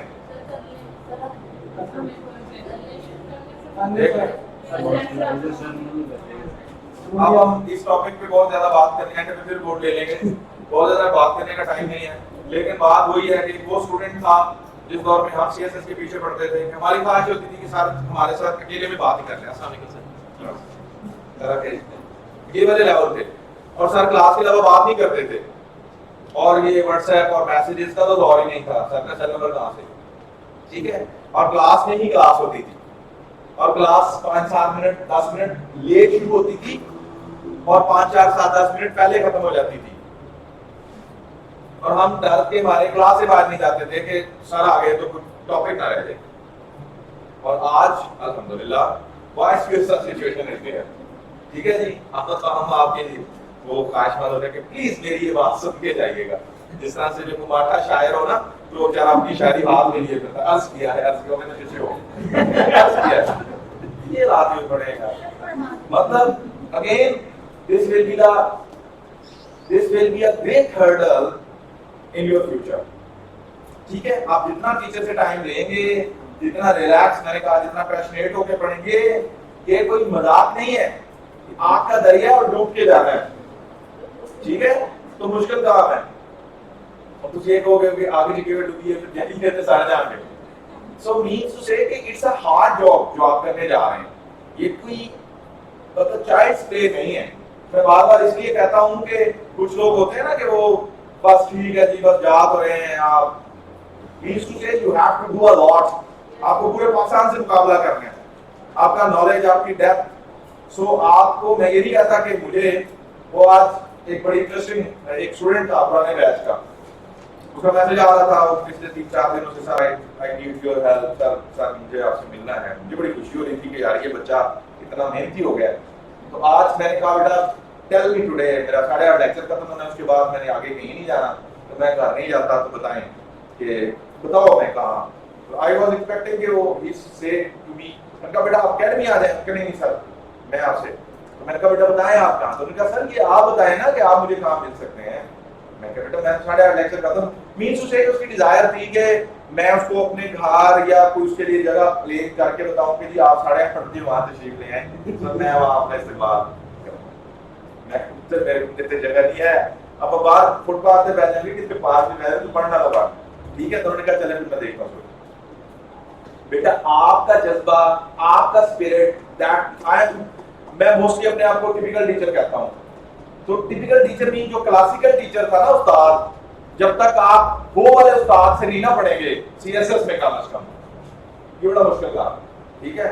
हमारे यहाँ एक मॉडर्न कल्चर है, हम ऐसे घंटा ये वो इधर उधर। मैं तो आपको देखें बेटा, आपको आज तक ये छोटा लेक्चर है आपका, कुछ नए का कुछ ने मुझसे इंटरनेशनल रिलेशंस भी पार्ट 1 पढ़ लिया है। कोई एक दिन भी बता दें जिस दिन 1.5 घंटे में मैं 5-1 मिनट बैठ गया हूं, या मैं मतलब मैं या मैंने आपको पास पेपर से हट के कोई बात भी की हो, या हर सवाल हर टॉपिक के पढ़ाने के बाद आपको जनाब की खिदमत में क्वेश्चंस पास पेपर के अंदाज किए हो, ठीक है, और आपको पढ़ाने से पहले मैं 10 दफा उस चीज को सोचता हूं कि ये इनके लिए जरूरी है, ये चीज डाल दें, ये छोड़ दें। Conscious for yourself, for your good self, so be conscious for your own self if you want to be. Otherwise जब मैं आ गया, मैं चला गया, तो आई विल गेट फिक्र नहीं है, मैंने तो पेपर नहीं देने, मुझे तो बीआईडी अपने पास। तो मीन्स से कि बेटा आप दिल में पढ़ने के लिए, आपके फेशियल एक्सप्रेशन में देख रहा हूं यहाँ भी, जब टाइम ओवर हो रहा था तो आपकी चेहरे नहीं खड़ी, और मैं बेटा खैर आप मुझे आपने किधर लगा दिया मुझे, जब आप ये मेरा दोस्त छेड़ते हैं, मैं 2002 से पढ़ा रहा हूँ किसी न किसी स्टेज के ऊपर, किसी न किसी यूनिवर्सिटी में, इदारों में, 2002 से। तो इतने सालों के बाद इतना एक्सपोजर जरूर है कि आपका जस्ट आपको एक नजर देख के तो आई कैन टेल कि आप पढ़ने के मूड में है कि नहीं, इतना आपके अंदर क्या चल, कौन सी जंग चल रही है। तो बहुत कम लोग मुझे मिलते हैं जो फ्लो में चल रहे होते हैं या जो पढ़ रहे होते हैं, अदरवाइज घबराव के टेंशन में फंसे हुए, बांधे हुए। तो रिलैक्स रखें अपने आप को, ये बड़ा मुश्किल काम है, इसके लिए बहुत सा टाइम चाहिए और इसके लिए बहुत सी हिम्मत चाहिए। तो अगर किसी के पास ऐसा कुछ प्लस माइनस है और फीस जमा करा दी है तो फिर तो मर्जी। हाँ जी, सो बेटा आप ना मोटिवेटेड रहा करें। मुझे ना अजीब सी फील जाती है जब मैं पढ़ा रहा होता हूँ, इतनी मेहनत से ऊंचा बॉडी लैंग्वेज क्वेश्चन दे मेरा जोर लग रहा होता है, और कंपैरेटिवली जो आगे से रिस्पांस होता है वो आप समझ रहे होते हैं कि वो ठीक वो बस करते हो कोई ज्यादा पढ़ लेंगे। देखें आपके 10 to 12 लेक्चर्स में हमें पार्ट 1 कवर कर, मेरी ख्वाहिश है कि ज्यादा चीजें मैं आपको दूं। मैं बहुत सारी हिस्टोरिकल चीजें, फैक्ट्स एंड फिगर्स साथ कोट कर रहा हूं ताकि आपकी राइटिंग में वैलिडिटी आ जाए, ठीक है। तो इसलिए बेटा आप भी कोशिश करें कि वो आप लें। फिर आप देखते हैं कि मैं रात को 1:30 बजे 2 बजे बैठ के भी आपको आर्टिकल्स जनाब को सेंड कर रहा होता हूँ, और फिर वो सेंड करके नीचे फिर दोबारा याद दिला रहा होता हूँ कि जी ये वो टॉपिक है, ये सीएसएस में इतनी दफा आया और ये आपके लिए बहुत इंपॉर्टेंट है, ठीक है। तो मींस टू से कि I am trying my best, बाकी टीचर्स भी कोशिश कर रहे होंगे। सो बेटा आपका जो जुनून है पढ़ने का, वो टीचर को मजीद पढ़ाने पे मजबूर करेगा। अगर आप लिथार्जिकल हो जाएंगे, ठीक है, तो ये अल्लाह खैर करे। What is the significance of independent judiciary in democratic state? किसी जमहूरी मुल्क में वो कहता है कि जो जुडिशरी सिस्टम है उसका इंडिपेंडेंट होना, उसको डिग्री ऑफ सेपरेशन के साथ पावर्स मिलना कितना जरूरी है, ठीक है जी। अगर जुडिशरी ना हो तो ये पता नहीं क्या से क्या करते हैं, और ये पता नहीं क्या से क्या करते हैं, ठीक है, और आपका कॉन्स्टिट्यूशन के साथ पता नहीं क्या से क्या हो जाए, डर है ना। अच्छा, इसमें पूरे क्वेश्चन में उसने कहीं भी मॉन्टेस्क्यू की बात नहीं की और सेपरेशन ऑफ थ्योरी की बात नहीं की, लेकिन जो बातें कर रहा है उसमें आप बड़े मजे से और पूरी forcefully as a facts and figure ये चीजें कोड कर सकते हैं। तो इतना ये रेलेवेंट था, मैंने आपके सिलेबस में शामिल किया। नेक्स्ट वो बेटा कहते हैं, do you think that without independent judiciary a system of check and balance can be established in the government? क्या आप समझते हैं कि ये जो चेक एंड बैलेंस की बातें कर रहे हैं भाईजान, तो इस चेक एंड बैलेंस के सिस्टम को आप मेंटेन कर सकते हैं विदाउट दिस जुडिशरी, ठीक है।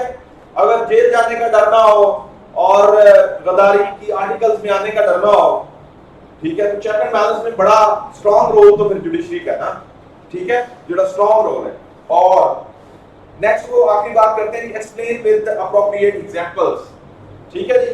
तो ये क्वेश्चन आया, बड़ा जनरल क्वेश्चन है, बाहर देखा जाए तो आपको लगेगा कि सिर्फ दी जुडिशरी, तो आप जनरल का जितनी लगा लें तो that will be not considered.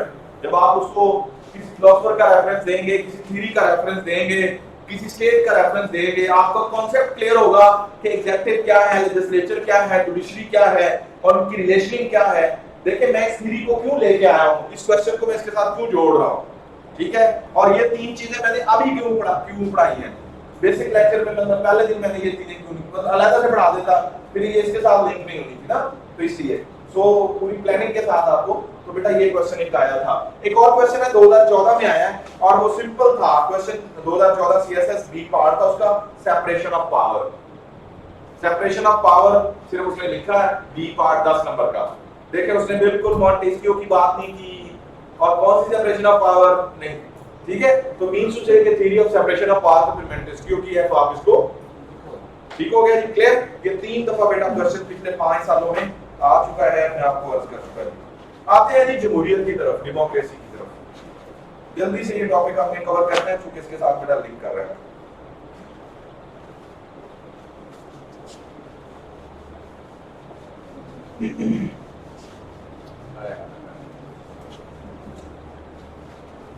क्या और आप टीचर से बात करने की हिम्मत नहीं होती थी और इतनी खुशी होती थी कि आज टीचर ने मुझे बुला लिया, मेरा नाम लिया, कमरे में जाके हमने डिस्कस करवाया था, सर ने मेरा नाम ले लिया, ठीक है।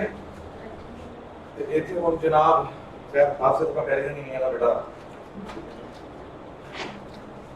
आपको टिपिकल स्टूडेंट ही बनना है मेरे हिसाब से, तो सीएसएस बेटा बनना है, बाकी तो अपनी मर्जी, मेरी थ्योरी है क्लासिकल स्टाइल में जाना पड़ेगा बेटा। डेमोक्रेसी इतनी इंपॉर्टेंट है कि एक तरफ जमहूरियत होती है और एक तरफ इतने फॉर्म ऑफ गवर्नमेंट्स होते हैं। यूनाइटेड नेशन ने 2007 में 2007 में यूनाइटेड नेशन ने 15 सितंबर को हर साल डे ऑफ डेमोक्रेसी मनाने का ऐलान फरमाया और अब हर साल 15 सितंबर को डे ऑफ डेमोक्रेसी मनाया जाता है। और यूनाइटेड नेशन में यू नो दैट के मोर देन 193 तकरीबन सारी दुनिया है, तो उन्होंने आप जरा ये भी चेक कीजिएगा कि डे ऑफ मोनार्की भी तो रखा है या डे ऑफ ओलिगार्की या डे ऑफ किंगडम। सर अगर थोड़ा सा थियोक्रेट ठीक है सर फिर सोचने इस चीज में सर, आप थोड़ा सा थियोक्रेट होकर सोचिए तो फिर सर डेमोक्रेसी को तो सर हम चैलेंज करते हैं बेटा। जो इस्लामिक थियोक्रेट इस्लाम को फॉलो कर रहे होते हैं, इस्लाम में हम पढ़ेंगे, ये हमारे सिलेबस में है, इस्लाम में जमहूरियत को बहुत अहमियत दी गई है। मेरे नबी के सारे फैसले सहाबा की रजा और मर्जी के हिसाब से होते थे और लेवल ये था कि एग्जीक्यूटिव का जो हेड था, उनका लीडर, ठीक है, जिसके लिए सारी दुनिया का सिस्टम बना था, वो गज़वा खंदक साथ मिलके खोलते हैं। That was the level of equality. So इस्लाम और थियोक्रेसी में जमहूरियत को आप डिसोन नहीं कर सकते। और ये मैं पहले बात कर चुका था कि जमहूरियत का कभी भी ये मतलब ना लें, हमारे ज़हन में जमहूरियत से मुराद आता है इलेक्शन कमीशन, वोट, एक एक बंदे से जाके पूछे, रेफरेंडम, पर्चियां, ठप्पे, मोहरें, ठीक है। लेकिन इट डिपेंड्स कि आप पॉपुलर सॉवरेनिटी के साथ, लोगों की मर्जी के साथ, लोगों को बेसिक फंडामेंटल राइट्स दे के आगे चल रहे हैं कि नहीं चल रहे। और ये फाशिस्ट होगा, डिक्टेटर होगा, मोनॉर्क होगा, वो कभी भी ऐसे नहीं करेगा, बिकॉज के आप टिल डेथ रहेंगे गवर्नमेंट में, जब आप चले जाएंगे तो आपका बेटा आ जाएगा, बेटा नहीं होगा तो आपका छोटा भाई आ जाएगा। ये चीज ही फंडामेंटल राइट्स के अगेंस्ट है, ठीक है। किंगडम में भी यही होता है, फला। लेकिन थियोक्रेसी में आपका सुप्रीम लीडर, आपकी नीचे वाली सारी हायरार्की, ठीक है, उसकी फर्दर वर्किंग, आपकी सारी, वो एक बिल्कुल डिफरेंट सीन ऑफ सिनेरियो होता है। इसको हम जब ईरान का पॉलिटिकल सिस्टम बेटा पढ़ेंगे, हमारे सिलेबस में है, तो हम थियोक्रेसी को बड़ी डिटेल में डिस्कस करेंगे। अफगानिस्तान में टू सम एक्सटेंट थियोक्रेसी का निजाम अब गवर्नमेंट बनने जा रहा है। अब्दुल्ला को उन्होंने अपना लीडर बना लिया है और फर्दर उन्होंने प्रेसिडेंट और पूरा वो सिस्टम लेके आ रहे हैं। तो इस इन सिस्टम को हम पढ़ेंगे जब उसमें टाइम इज शॉर्ट, इसलिए बिकॉज उस टाइम मैंने बता दिया था कि हमारे सिलेबस में नहीं, ये इसी ही की एक शक्ल है। शाही खानदानी को कहते हैं एरिस्टोक्रेसी। तो जो मोनॉर्क होता है वो उसका जो खानदान है वो रेस्ट्रोकेट होता है ना, तो इसलिए वो शाही खानदान बन जाता है ना। जैसे वो क्वीन है, आपने देखा है कि वो वो रेस्ट्रोकेसी ही मोनॉर्की, ठीक है, same thing is there almost, कोई खास डिफरेंस नहीं है, एक कोई ऑपरेशन डिप्रेशन। अच्छा जी, सो जहां पे बेटा डेमोक्रेसी होगी उस मुल्क में डेमोक्रेटिक फॉर्म ऑफ गवर्नमेंट होगी, डेमोक्रेटिक सिस्टम होगा, ठीक है जी। जमहूरियत की बेटा बात करते हुए, ये तो आपने बड़ी दफा पढ़ रखा होगा, चले एरिस्टोटल क्या कहते हैं इसको? एरिस्टोटल कहते हैं जमहूरियत को mob of people, mob of people कहते हैं, लोगों का इकट्ठा है जमहूरियत, और बिल्कुल लाइक नहीं करते थे, ठीक है जी, एरिस्टोटल। प्लेटो ने भी जो आइडियल स्टेट दी थी उसमें वोट कहीं भी नहीं करवाए बादशाह को बनाने के लिए, ठीक है। उसकी वजह थी कि इनके उस्ताद जो सोक्रेटिस के साथ उस वक्त की जुनाब ने हाथ जमहूरियत के साथ हुआ था, ठीक है जी। तो इसलिए वो प्रैक्टिकली एक काम ही ऐसा हो गया था जिसकी वजह से उन्होंने बिल्कुल इसको पसंद नहीं किया था।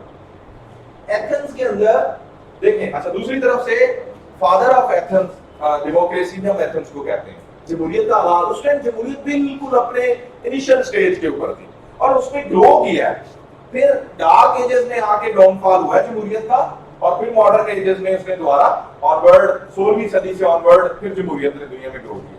तो वो इनिशियल स्टेज थी, जमहूरियत उस टाइम एग्जिस्ट कर रही थी, बीसी का दौर था, ठीक है। लेकिन क्या था, चूंकि एक्सपेरिमेंट एक अच्छा नहीं हुआ और ये फिलोसफर्स थे जिन्होंने पॉलिटिकली फिलॉसफीज, और एरिस्टोटल जो है पॉलिटिकल साइंस के फादर है और प्लेटो जो है वो पॉलिटिकल फिलॉसफी के फादर है, और सोक्रेटिस इन दोनों के फिगर थे। और सोक्रेटिस के साथ गलत हो गया था उस वक्त एथेंस के अंदर, क्योंकि उस टाइम सही फॉर्म ऑफ डेमोक्रेसी नहीं था, इसलिए वो उसको लाइक नहीं कर रहे थे। रीजंस होती हैं बिहाइंड, ठीक हो गया। वरना जमहूरियत को अगर सही डेमोक्रेटिक फॉर्म में रखा जाए तो दैट इज नॉट बैड। अच्छा जी, दो लफ्जों से बेटा मिलके बनी है, एक डिमोस, आपने ये सुन रखा होगा, DEMOS, डिमोस, और दूसरा वर्ड बेटा है क्रेटिस, DOS। डिमोस का मतलब बेटा होता है पीपल और क्रेटिस का मतलब होता है रूल। इसका मतलब है पीपल, लोग, अवाम, और इसका मतलब है रूल, इसका मतलब है रूल ऑफ पीपल, यानी जमहूरियत जो है वो लोगों की हुकूमत है, ठीक है जी, rule of people. The people have authority to choose their government and ruler. Democracy में the people have authority to choose their ruler and government. इसके ऊपर बेटा आपने सुन रखा होगा इब्राहम लिंकन की एक बड़ी डेफिनेशन पुरानी, Abraham ABRAHAM LINCOLN, Abraham Lincoln. Abraham Lincoln 16वें प्रेसिडेंट ऑफ अमेरिका थे, 16 प्रेसिडेंट ऑफ, वुडरो विल्सन का आपने नाम सुना होगा, प्रेसिडेंट ऑफ अमेरिका। इन्होंने 1 अगस्त 1858 को एक डेफिनेशन दी थी, 1 अगस्त 1858 को, 19वीं सदी में, और वो थी government of the people, by the people and for the people. Democracy क्या है? Government of the people, by the people and for the people. इसके बाद बेटा एक और डेफिनेशन है, और वो है democracy is the form of state, is a form of state। ये मैक्लेवर की है, MACLVER, मैक्लेवर। ये भी एक फिलोसोफर थे, सोशलिस्ट थे, बेसिकली ये सोशलिस्ट। अब तो सोशलिस्ट होता है सोसाइटी लोगों का देख रहा होता है, तो सोसाइटी के रेफरेंस उसने डेमोक्रेसी की डेफिनेशन दी। तो कहते हैं democracy the form of state is merely a mode of appointing, controlling and dismissing a government, आपने हुकूमत को अपॉइंट करना है, चलाना है, डिसमिस करना है, ये काम क्या है? जमहूरियत। जैसे BRYCE,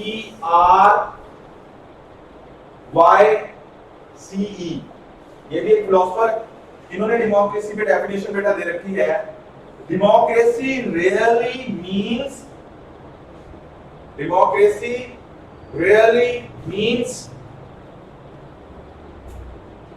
nothing more or less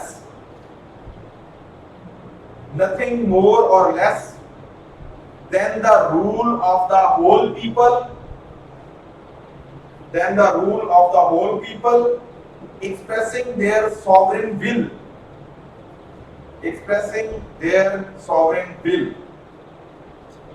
ठीक है जी। 3 फिलोसफर्स की ऑथेंटिक डेफिनेशन मैंने आपको दे दी, इसकी जो है वो बेसिक्स मैंने आपको बता दी। अब बेटा थोड़ी सी इसकी अगर हम हिस्ट्री में जाएं तो जी बेटा एक्सप्रेसिंग देयर सॉवरेन विल, अगर आप इसकी हिस्ट्री में जाएं तो ancient Greek political and philosophical thought के अंदर, एंशिएंट ग्रीक जो थे ग्रीक्स, उनकी जो पॉलिटिकल और फिलोसफिकल थॉट्स थी उसके अंदर डेमोक्रेसी का कॉन्सेप्ट आ गया था। एथेंस की नाम हम कभी भी इसको हिस्ट्री में नहीं भूल सकते, क्योंकि हमारी पॉलिटिकल साइंस की बुनियाद, पॉलिटिकल फिलॉसफीज की बुनियाद यहाँ से रखी जा रही थी। तो एथेंस के अंदर उस टाइम जमहूरियत आ गई थी, तो इसलिए एथेंस को फादर ऑफ डेमोक्रेसी कहा जाता है। इस सिटी स्टेट को इज अ स्टेट सिटी, इसको फादर ऑफ डेमोक्रेसी कहा जाता है। और ये जो है 508 to 507 BC में प्रॉपर्ली कहा जाता है कि जमहूरियत एथेंस के अंदर लाई गई थी। लोगों से पूछ के हुकूमत बनाने की बातें हो रही थी। ठीक है जी। अच्छा जी, जब एक और उससे आगे थोड़ा चलें तो फिर एक ये दौर था, और फिर आप डायरेक्ट आ रहे हैं जी 17 या 18 सेंचुरी पे। 18 सेंचुरी पे तो 18वीं सदी में पहली दफा 1707 को 1707 को 1707 का मतलब 18 सेंचुरी में जब इंग्लैंड का जो पहला पार्लियामेंट एस्टेब्लिश हुआ 1707 में ग्रेट ब्रिटेन का, तो उसमें उन्होंने डेमोक्रेसी को फॉलो किया। और उसमें क्या हुआ था, किंगडम ऑफ इंग्लैंड और किंगडम ऑफ स्कॉटलैंड जो हैं वो आपस में मिले थे। किंगडम ऑफ इंग्लैंड और किंगडम ऑफ स्कॉटलैंड ने मिल के अंडर एक्ट्स ऑफ यूनियन के तहत, एक्ट्स ऑफ यूनियन के तहत किंगडम ऑफ इंग्लैंड और किंगडम ऑफ स्कॉटलैंड मिले, पहला पार्लियामेंट बना 1707 में। इस पार्लियामेंट के अंदर डेमोक्रेसी को फॉलो किया गया। इसलिए इंग्लैंड को, क्योंकि अब ये एक मुल्क था प्रॉपर, तो इसलिए मुल्क को फीमेल कहते हैं, तो इंग्लैंड को मदर ऑफ डेमोक्रेसी भी कहते हैं। ठीक है जी। 18वीं सदी में 1707 को आपको इंग्लैंड के अंदर भी जमहूरियत का बोलबाला मिला जी। Acts of union.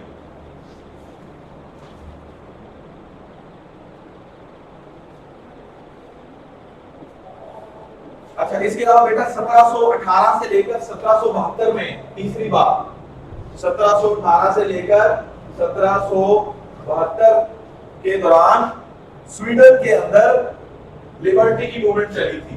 लिबर्टी की, आजादी की। जब हम आजादी की बात करते हैं तो basic means fundamental rights of the people. तो स्वीडन के अंदर ये मूवमेंट चली, और इस मूवमेंट के अंदर जो उस टाइम स्वीडन में मिनॉर्क थे, तो मिनॉर्की को खत्म किया गया और डेमोक्रेसी को फॉलो किया गया। तो एक ये बड़ी डेवलपमेंट थी डेमोक्रेसी की। फिर बेटा यूनाइटेड स्टेट्स ऑफ अमेरिका में 15 दिसंबर 1791 को एक डेवलपमेंट हुई थी। 15 दिसंबर 1791, 18वीं सदी का and, United states of America में एक बिल लाया गया था जिसको कहते हैं the bill of rights. The bill of rights, उस बिल का नाम था राइट्स, हकूक का बिल। और ये जो कॉन्स्टिट्यूशन ऑफ अमेरिका था उसके अंदर पहली अमेंडमेंट थी, फर्स्ट अमेंडमेंट। और इस अमेंडमेंट में बुनियादी तौर पे फोकस किसको किया गया था, फंडामेंटल राइट्स को, बेसिक राइट्स को। तो जब बेसिक राइट्स और लिबर्टी को फोकस किया जा रहा था, तो इसका मतलब है कि 18वीं सदी के एंड में जमहूरियत की बात की जा रही थी, जमहूरियत को फोकस किया जा रहा है। ठीक है जी। मैंने आपको बेटा एथेंस का हवाला दिया, उसके बाद मैंने आपको यूएसए की बात बताई, यूके की बात बताई, स्वीडन की बात बताई। हिस्टोरिकली ये डेमोक्रेसी की डेवलपमेंट्स थी जिसकी हमने बात की। अच्छा जी, अगेन जो एंशिएंट ग्रीक थी उसमें इसका राइज हुआ, मैंने बता दिया। डार्क एजेस हम कहते हैं 500 से लेकर 1000 के पीरियड को, 500 से 1000 तक, यानी 6वीं 7वीं 8वीं 9वीं 10वीं सदी तक का एरिया डार्क एज। उसमें डेमोक्रेसी का लॉस हुआ, उसमें मोनार्की और एरिस्टोक्रेसी और ये चीजें बहुत अरूज पे आई। और ये जो मॉडर्न एज है, मॉडर्न टाइम्स है, मॉडर्न टाइम्स शुरू हो जाता है ऑलमोस्ट 16वीं सदी से ऑनवर्ड, यानी 1500 से लेकर अब 21वीं सदी तक, 2000 तक कह लें। तो 1500 से 2000 तक का जो इरा है, यानी 16वीं सदी, 17वीं सदी, 18वीं सदी, इसमें डेमोक्रेसी दोबारा लौटी है, इसको अरूज मिला है। और 18वीं सदी में तो आपने देखा बड़ी बड़ी डेवलपमेंट्स हो गई जमहूरियत के लिए। तो इसका मतलब है कि अगर यूनाइटेड नेशन आज 15 सितंबर का दिन जो है 2007 में भी सिर्फ डेमोक्रेसी डे मनाने की बात कर रही है, तो इसका मतलब है कि वर्ल्ड वाइड जमहूरियत को, बेसिक राइट्स को, फंडामेंटल राइट्स को प्रमोट करना ही बेस्ट है। अब डिपेंड करता है कि आपने जमहूरियत को ट्रू सेंस में डेमोक्रेटिक वैल्यूज को फॉलो किया हुआ है या नहीं किया हुआ। 15 सितंबर क्यों रखा? बस उस दिन ये बिल पास किया था यूएन ने, तो उन्होंने फिर वही दिन जो है वो बनाने के लिए रख दिया।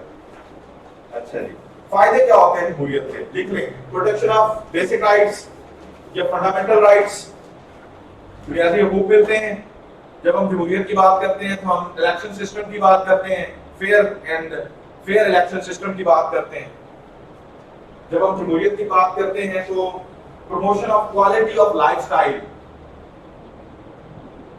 फिर preventing of abuse of power, monarch होगा, डिक्टेटर होगा, फाशिस्ट होगा, मर्जी करेगा।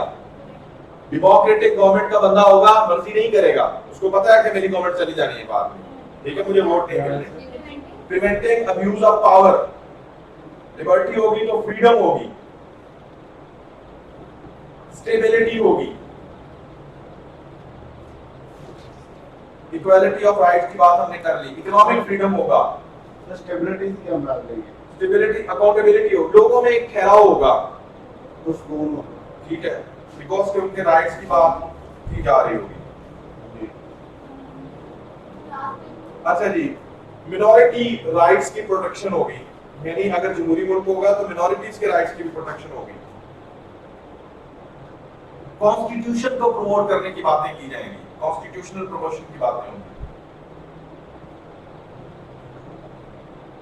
बेटा जमहूरियत की टाइप्स की अगर हम बात कर लें, अच्छा इसके अभी मैंने मेरिट लिखे, डीमेरिट्स भी लिख लें, डीमेरिट्स डेमोक्रेसी के, ये जनरल है, इसमें आप बहुत कुछ लिख सकते हैं, ठीक है जी, स्कूल से भी। अच्छा डीमेरिट्स क्या होते हैं? Delay in decision making process, जमहूरियत होती है ना, डिसीजन मेकिंग प्रोसेस में डिले हो जाता है, ठीक है। इसके बाद क्या होता है कि ये आपके सिलेबस में है और इसको कोई डिफाइन करने की जरूरत नहीं है, थोड़ा सा हम इस पे बात कर लेंगे। प्रेशर ग्रुप्स आ जाते हैं, लॉबिंग आ जाती है, लॉबीज आ जाती हैं, ठीक है जी।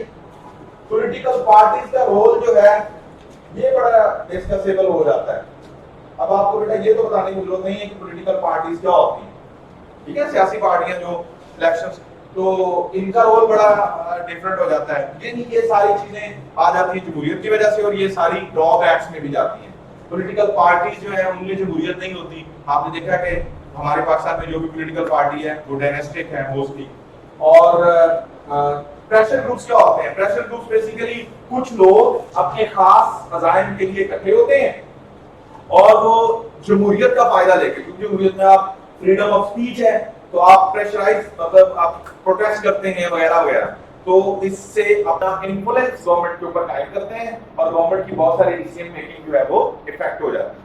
इसी तरह से लॉबिंग हो जाती है विद इन गवर्नमेंट। आपने देखा कि अभी किसी भी माफिया में हाथ डालने की कोशिश होती है, क्योंकि जमहूरियत है तो वो वोटर मतलब टूटने लग जाते हैं, रिप्रेजेंटेटिव्स और लॉबिंग ग्रुप्स बनने लग जाते हैं, वो प्रेशर ग्रुप्स या लॉबिंग के तौर पे, तो वो नेगेटिव इंपैक्ट है डेमोक्रेसी का, ठीक है, क्योंकि आपको फ्रीडम होता है। डिक्टेटर के होते हुए, मोनार्क के होते हुए, किंगडमशिप के होते हुए, ओलिगार्की के होते हुए कोई इतनी हिम्मत नहीं करता। वो कहते हैं जी कौन बोल रहा है, कौन है, कौन है, कहते कोई भी नहीं करता। डेमोक्रेसी में आपको सारे राइट मिलते हैं, तो प्रेशर ग्रुप्स अपने मजमून, इरादे और मकासद का इस्तेमाल करते हैं, लॉबिंग होती है, पॉलिटिकल पार्टीज होती है, ये सारे इसके ड्रॉबैक में आप चीजें शामिल कर सकते हैं। प्रेशर ग्रुप की एग्जांपल पाकिस्तान मैंने बहुत सारे बेटा प्रेशर ग्रुप्स बेटा आपके रिलीजियस बेस्ड हो सकते हैं, पॉलिटिकल हो सकते हैं, ठीक है, इकोनॉमिकल हो सकते हैं, ठीक है, और लाइक आपके मुल्क में जो टैक्सेशन, टैक्स कलेक्टिंग है, टैक्स कलेक्शन है, वो बहुत बड़ा एक मसला है, बिकॉज के आप जमहूरी मुल्क है ना, तो वो सारे के सारे बड़े इकट्ठे हो जाते हैं, लॉबिंग और प्रेशर लॉबिंग विद गवर्नमेंट हो जाती है। आपने क्योंकि जो गवर्नमेंट बनाई होती है वो आपके साथ कई अलायंसेस चल रही होती है, आपने हर अलायंस को मुतमिन रखना होता है, आपने हर सूबे को मुतमिन रखना होता है, तो इसलिए आप उस तरह से फैसले नहीं कर पाते। ये ड्रॉबैक्स हैं किसके? डेमोक्रेसी। इसकी टाइप्स में बेटा एक है डायरेक्ट डेमोक्रेसी।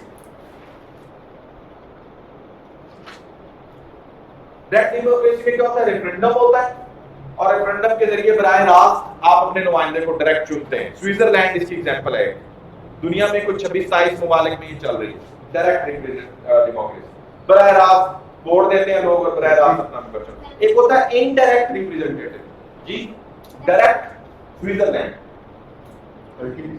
जी, आप उसको फर्दर चेक कर लीजिए बोर्डर 27 से। एक है इनडायरेक्ट डेमोक्रेसी। इनडायरेक्ट में क्या होता है, इनडायरेक्ट डेमोक्रेसी को आप रिप्रेजेंटेटिव डेमोक्रेसी भी कहते हैं, ठीक है जी। रिप्रेजेंटेटिव या इनडायरेक्ट डेमोक्रेसी में क्या होता है कि आप नुमाइंदों को वोट देते हैं और वो आगे चल के अपना हेड चुनते हैं, ठीक है, जैसे पाकिस्तान में हो रहा है, ठीक है, जैसे अमेरिका में हो रहा है।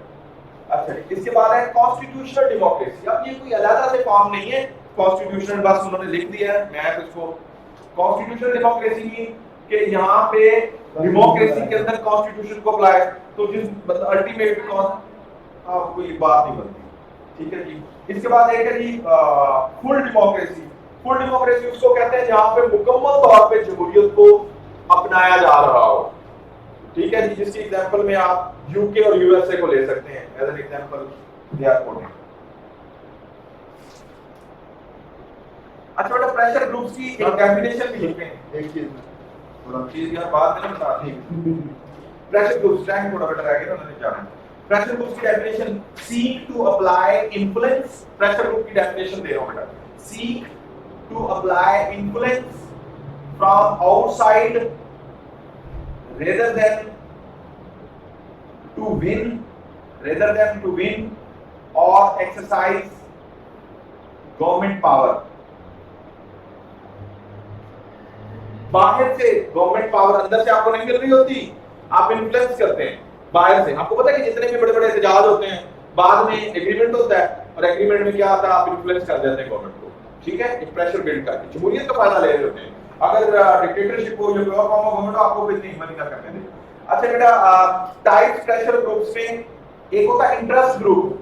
प्रेशर ग्रुप के अंदर एक टाइप होती है इंटरेस्ट ग्रुप, अपने मकासद के लिए वो प्रेशर बिल्ड कर रहे होते हैं, जिसकी एग्जांपल आपने शुगर वाली दी पहले। इसके बाद प्रेशर ग्रुप की एक टाइप है, उसको कहते हैं काज ग्रुप, काज CAUSE। कोई मकसद होता है उनका, सामने काज होती है। अच्छा, इसके बाद बेटा होते हैं इनसाइडर प्रेशर ग्रुप्स, इनसाइडर, और एक होते हैं आउटसाइडर। तो ये insider in the sense of के विद इन गवर्नमेंट भी प्रेशर ग्रुप्स आपके लिए बन जाते हैं, और आउटसाइडर तो होते हैं। ये इसकी कुछ बेटा। अच्छा, लॉबी की भी एक डेफिनेशन छोटी सी बेटा लिख लें। Lobbying, lobbies, group that aims to oppose or organize an advertising campaign for public awareness. An awareness campaign for public awareness. Right? Group that aims to oppose. Lobbying का मतलब ही नेगेटिव सेंस है, political science. एक group बनता है जिनका मकसद किसी न किसी चीज को अपोज करने के लिए वो इकट्ठे हो रहे होते हैं, हम कहते हैं लॉबिंग हो गई, ठीक है। अब वो करते क्या है, वो ऑर्गेनाइज करते हैं एक एडवर्टाइजिंग कैंपेन। ऑर्गेनाइज क्या करते हैं लॉबिंग मिलके, एडवर्टाइजिंग कैंपेन, और वो कैंपेन इफेक्ट करती है किसको, लोगों को, इन्फ्लुएंस करती है लोगों को, जिस वजह से वो लॉबी की मानना आपके लिए मजबूरी बन जाती है, आप चुप कर जाते हैं, आप अपने स्टांस को रोक लेते हैं, ठीक है। तो in fact it's a type of pressure groups. Lobe यानी प्रेशर ग्रुप में आप जनरल लोगों को इकट्ठा करते हैं, लॉबिंग में भी यही होता है, झगड़े बन जाते हैं, ठीक है। अब ये सब कुछ कहां पे हो रहा होता है, जमहूरी निजाम में। अच्छा, प्रेशर ग्रुप्स के बेटा फंक्शंस जो हैं, पॉलिटिकली पार्टिसिपेशन हो सकता है मकसद, सियासी बात या पार्टिसिपेशन चाह रहे हैं, प्रेशर ग्रुप का इस्तेमाल करेंगे। बेटा एजुकेशनली उसके ऑब्जेक्टिव्स हो सकते हैं। प्रेशर ग्रुप पॉलिसी फार्मिंग या पॉलिसी मेकिंग के लिए बन जाते हैं, हम ये कानून पास नहीं होने देंगे, ठीक है जी। और इसके अलावा बेटा रिप्रेजेंटेशन के लिए बन जाते हैं, रिप्रेजेंटेशन के लिए, हमें इसका हिस्सा नहीं बनाएंगे, हम तो एहतजाज करेंगे, हम तो सड़कों पे आ जाएंगे, हम तो ये करेंगे, हम तो लोटे लेके आ जाएंगे प्लास्टिक के। तो ये क्या होता है, या this is the fight for your representation, आप प्रेशर ग्रुप बन जाते हैं। अच्छा, लॉबिंग जो है बेटा एक डायरेक्ट लॉबिंग है और एक ग्रॉस रूट लॉबिंग है। एक है डायरेक्ट लॉबिंग और एक ग्रॉस रूट लेवल से आप लॉबी करते हैं। ये बड़े कॉमन से कॉन्सेप्ट्स हैं बेटा। क्वेश्चन लिखें, थैंक्स गॉड यार मैंने हो गया। सीएसएस 2018 में क्वेश्चन नंबर 1 का ए पार्ट, सीएसएस 2018 में क्वेश्चन नंबर 1 का ए पार्ट देखिए, मैं आपको बकायदा ये बताता हूं कि आपके पेपरों में role of middle class, role of middle class in strengthening the democracy. Role of middle class in strengthening the democracy. फिर क्या लिखेंगे इसमें? मैं बताता हूं। आपने जब कैपिटलिज्म पढ़ी तो कैपिटलिस्ट ये कहते हैं कि मुआशरा दो हिस्सों में बढ़ जाता है, एक एलीट होते हैं अमीर और एक गरीब होते हैं। आपने कम्युनिज्म पढ़ी, कम्युनिस्ट कहते हैं कि जी हम मुआशरे को डिवाइड नहीं होने देते। कैपिटलिज्म के अंदर एक तीसरा धड़ा भी होता है जो बहुत बड़ा धड़ा होता है जिसकी हम बात ही नहीं करते। ये हम कैपिटलिज्म के डीमेरिट्स में भी जाके बात करेंगे। सारे गरीब नहीं होते या सारे बहुत अमीर नहीं हो जाते, बीच में एक मिडिल क्लास भी होती है। हम में से तकरीबन हर लोग जितने भी बैठेंगे सारे तकरीबन मिडिल क्लास से बिलोंग कर रहे हैं। तो ये जो मिडिल क्लास होती है जिसको कैपिटलिज्म में टोटली इग्नोर किया जाता है, this is very considerable class. ठीक है, दरमियाने तबके के लोग, ना बहुत अमीर, जो एक बहुत गरीब है ना लोअर लेवल पे, वो तो जमहूरियत के अंदर उसको तो पूछता ही कोई नहीं है। उसको तो वो मतलब खाने का लालच दे के, गाड़ी का लालच दे के, एक दिहाड़ी दे के उसको जिधर मर्जी वोट डलवा लें। अच्छा, और जो बिल्कुल एलीट क्लास है, अपर लेवल है, वो चंद लोग हैं, हजारों में होंगे, चलो लाखों में होंगे, करोड़ों में नहीं है। ठीक है, उनका भी इतना रोल नहीं होता और वो आते ही नहीं है पॉलिटिकल पार्टिसिपेशन के लिए। वो इतना उनके पास टाइम ही नहीं है, मुनासिब नहीं समझते कि वोट डालने के लिए लाइनों में लगे। और जो गरीब है उसके वैसे कोई औलाद नहीं है, ठीक है ना, वो बेचारा भी अपनी दिहाड़ी ही छोड़ेगा आपके वोट के लिए। बच्चे उसके भूखे हैं, उसको 600-700 रुपए लेके आके आटा भी लेके जाना, दूध भी लेके जाना। तो उसकी असल जो डेमोक्रेसी बेस कर रही होती है वो मिडिल क्लास पे कर रही होती है। जो एक आध दिहाड़ी नहीं भी लगाएंगे उनका सजेक, जो समझ भी रहे होते हैं, जो जाएंगे भी वोट डालने, लाइन में लगने में कोई इतराज, असल मिडिल क्लास के ऊपर फोकस हो रहा होता है जमहूरियत का। ठीक है, तो वो यही कह रहा है कि जमहूरियत को स्ट्रेंथ, यानी जो पॉलिटिकल पार्टिसिपेशन है आपकी डेमोक्रेसी के अंदर, वो किस पे बेस कर रही है? मिडिल क्लास पे। वो कह रहा है कि क्या ये बात ठीक है? किस तरह से सपोर्ट करेंगे? वो कह रहा है role of middle class in strengthening the democracy. तो सिंपल आप पहले डिफाइन करेंगे व्हाट इज द डेमोक्रेसी, थोड़ा सा आप उसकी हिस्ट्री को भी दे लें, थोड़ी सी उसकी टाइप्स की बात कर लें, फिर आप बताएं कि जी मिडिल क्लास कौन से लोग होते हैं। वो लोग के जो ना लोअर है ना अपर है, ठीक है, और फिर कहेंगे कि ये सबसे बड़ी तादाद है, तो ये सबसे बड़ी तादाद है और यही इन्हीं की सबसे ज्यादा पॉलिटिकल पार्टिसिपेशन है। तो लिहाजा अगर जमहूरियत स्ट्रेंथन होगी, जितने लोग बाहर निकलेंगे, जितनी लोग वोट डालेगा, उतनी अच्छी जमहूरियत का रिजल्ट आएगा ना। ठीक है, नहीं जनरल क्वेश्चन है बेसिकली डेमोक्रेसी के ऊपर मिडिल बात का तो इस तरह का दे देता है। आपके पास डेमोक्रेसी की कुछ फिलोसफर्स की डेफिनेशंस, कुछ फैक्ट्स एंड फिगर्स हैं, आप वो पहले नोट करें, डेमोक्रेसी को डिफाइन करें इसकी थ्रू, और फिर आगे जनरल को है। सेकंड क्वेश्चन बेटा 2016 में क्वेश्चन नंबर 6 वो है democratic political system can not function, democratic political system can not function successfully without organized political parties. Discuss. Without organized political, देखें सारा का सारा जमहूरी निजाम जमहूरियत में किसके ऊपर बेस कर रहा होता है? पॉलिटिकल पार्टीज पे, पॉलिटिकल पार्टीज पे ना, इनडायरेक्ट रिप्रेजेंटेशन में, इवन डायरेक्ट रिप्रेजेंटेशन में भी पॉलिटिकल पार्टी। अगर पॉलिटिकल पार्टीज अच्छी नहीं होंगी, ऑर्गेनाइज नहीं होंगी, उनके अंदर डायनेस्टी होगी, उनके अंदर ही जमहूरियत नहीं होगी, उन्हीं का सदर जो है वो बार बार सदर बनी जाएगा, उसने मोनार्की वहां लगाई होगी। पॉलिटिकल पार्टीज शो नहीं दे रही होंगी, पॉलिटिकल पार्टीज ज्यादा प्रेशर ग्रुप काम कर रही होंगी, पॉलिटिकल पार्टीज के एजेंडा जो है वो गलत होंगे, पॉलिटिकल पार्टीज फॉरेन फंडिंग पे रिलाय कर रही होंगी। तो अगर ऐसा कुछ होगा तो फिर जमहूरियत नहीं पलटेगी, फिर कुछ और ही बनेगा। ठीक है, लिहाजा जितनी पॉलिटिकल पार्टी में डेमोक्रेसी होगी, जितनी पॉलिटिकल पार्टी वेल एजुकेटेड और ऑर्गेनाइज होगी, जितनी उसके अंदर मैकेनिज्म अच्छा होगा, तो उतना ही ज्यादा जमहूरी रिजल्ट्स अच्छे आएंगे। So basically you have to define first of all what is democracy with historical facts and figures, then you have to define what are the political parties, even you may mention a few names of political parties within Pakistan and all over the world, and then जो है आप political party का role जमहूरियत में जो है वो, और political party और इसको आप पॉजिटिवली आर्गू करेंगे। ठीक है जी, इसके बाद बेटा आखिरी क्वेश्चन, अगर आपके हाथों में हिम्मत है तो आप लिख सकते हैं, आप तो बैठे होते हैं, मैं बात करता हूँ कल आपको सोफे शोफे लगवा के देते हैं, मेहरबानी। देखिए ये चेयर मैं नहीं समझ रहा कि आपके लिए कंफर्टेबल है ना। सोफा वो जो वो अभी जो बड़े आए ना, जिसकी वो पीछे वाला वो हाइट काफी ऊंची होती है और क्या बात है?